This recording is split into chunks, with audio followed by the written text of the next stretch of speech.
Regards to the concept of mirroring, it almost sounds like the concept of energy follows thought. Okay. Do you agree with that? So, in a way, yes, it's like an application of energy follows thought. So, I'll just quickly explain what energy follows thought is. Essentially, everything that we think, whether it is gratitude, it is love, it's acceptance or feeling अरे मेरे life में तो कुछ ठीक से नहीं होता है, or feeling guilt or shame for the smallest of things that we go through.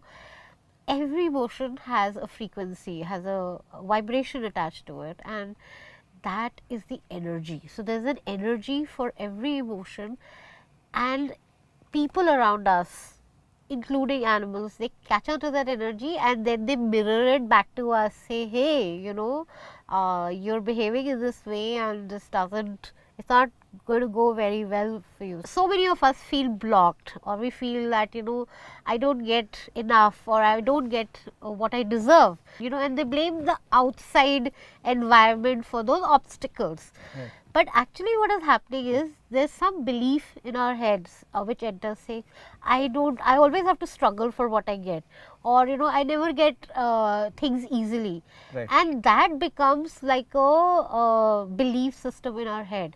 And then because that's the thought in our head which plays every time, that's the energy we are sending out, that's a signal we are sending out to the universe, and we end up manifesting that in our lives. We only end up manifesting situations where things are difficult, we have to work harder, we have to overcome things. So, that's why they say the positive thinking is so important.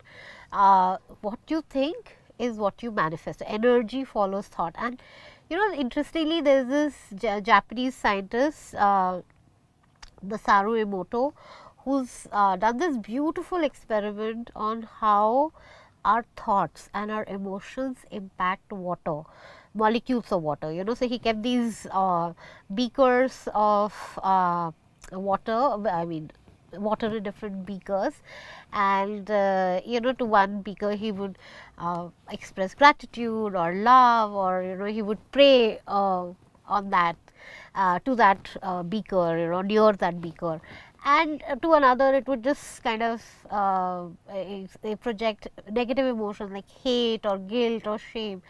And he studied the molecules of the water of each of these beakers under a microscope, and he has documented this and how the molecules become different with of each beaker with a different emotion associated with it, how different they are. The ones with peace and enlightenment and love are beautifully complex,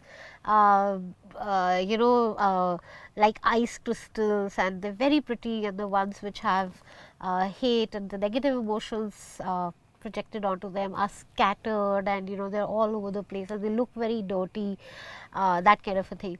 So, if you look at that, our Earth's constitutes of 70% of Earth is water, 70% of our bodies is water. So, extrapolate this and you can figure out that what our own thoughts are, how they impact our lives, our bodies.